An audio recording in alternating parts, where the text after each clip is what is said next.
Olá! A nossa análise de hoje foca num caso bem interessante.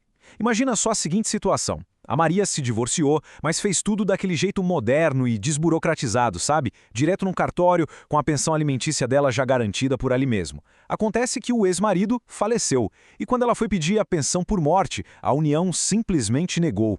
A alegação?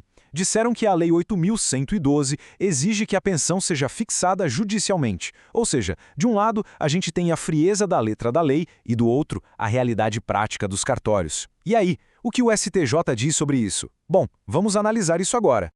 O dilema aqui é realmente fascinante. Olha o tamanho do problema.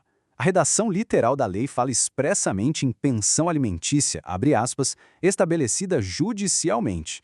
Mas, poxa, a cidadã seguiu a via moderna, resolveu a vida no cartório de notas através de uma escritura pública de divórcio. Será que a letra fria do Estatuto dos Servidores Federais exclui quem optou por não entrar com um processo no tribunal? É exatamente para preencher essas lacunas que a jurisprudência do STJ entra em cena. Então vamos mergulhar nas alternativas desse caso. A alternativa A diz que não assiste razão a Maria por pura falta de previsão legal no Estatuto dos Servidores. Olha, incorreta, pode marcar um X vermelho gigante nessa aí. A lei prevê sim a pensão para ex-cônjuge com alimentos. O que acontece é que a jurisprudência atualizada simplesmente estende essa previsão ao rito cartorário. O STJ faz uma leitura sistemática, então esse papo de falta de previsão legal cai por terra na mesma hora. E a alternativa B? Ela sugere que não assiste razão porque o divórcio foi extrajudicial, regido pelo direito privado, e por isso a União não seria obrigada a arcar com a pensão. Errada de novo! Mais uma ideia totalmente descartada. O STJ é cristalino nesse ponto. O fato de o acordo ter rolado lá no cartório de notas não tira de forma alguma o dever administrativo e previdenciário da União de pagar a pensão ao dependente. Sabe o que é muito interessante de notar aqui? É o contraste bem nítido entre as duas visões. A União, para proteger os cofres públicos, faz uma leitura mega restritiva e exige o carimbo de um juiz. Mas o STJ enxerga a realidade prática. Pensa com a gente. O próprio sistema de justiça não delegou aos cartórios a fé pública para realizar divórcios consensuais? Pois é, se o Estado permite o divórcio no cartório, é mais do que evidente que ele deve aceitar os plenos efeitos desse documento. E isso nos leva direto para a alternativa C.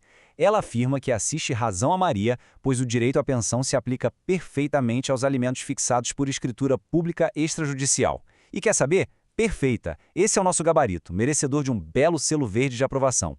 O STJ consolidou de vez o entendimento de que a escritura pública de divórcio tem a exata mesma validade jurídica que uma decisão judicial na hora de comprovar a dependência econômica. O fator central é a dependência, não o balcão onde o papel foi assinado. Só para não deixar nenhuma ponta solta, vamos dar uma olhada na alternativa D. Ela afirma que exigiria uma ratificação judicial do divórcio antes da morte do servidor. Gente, totalmente incorreta. A escritura pública extrajudicial é plenamente válida por si só. Não depende de absolutamente nenhuma homologação ou ratificação de um juiz. Exigir que o magistrado confirme que o tabelião já atestou com fé pública seria um retrocesso gigantesco na desburocratização da nossa justiça. E seguindo a mesmíssima lógica, a alternativa E também está fora. Ela exige ratificação judicial a qualquer momento, inclusive com a concordância dos herdeiros. Incorreta pelo mesmo motivo de antes. A via extrajudicial basta por si só. Ela não precisa de chancela judicial posterior e muito menos ficar dependendo da vontade ou da aprovação de terceiros para ter validade lá no direito administrativo. Então, resumindo tudo isso num verdadeiro destaque dourado, pensão alimentícia fixada lá no cartório tem exatamente a mesma força que a judicial para garantir o direito à pensão por morte de servidor federal. O instrumento público gera os plenos efeitos para comprovar a necessidade alimentar e a dependência da pessoa. O nosso gabarito oficial inquestionável é a letra C. Essa decisão ilustra brilhantemente como o direito está se modernizando, o que levanta uma questão bem provocativa. Com a via extrajudicial ganhando cada vez mais autonomia, quais serão os próximos direitos, antes restritos aos tribunais, que o STJ vai acabar equiparando no futuro? É uma evolução fascinante de acompanhar de perto. Bons estudos e até a nossa próxima análise.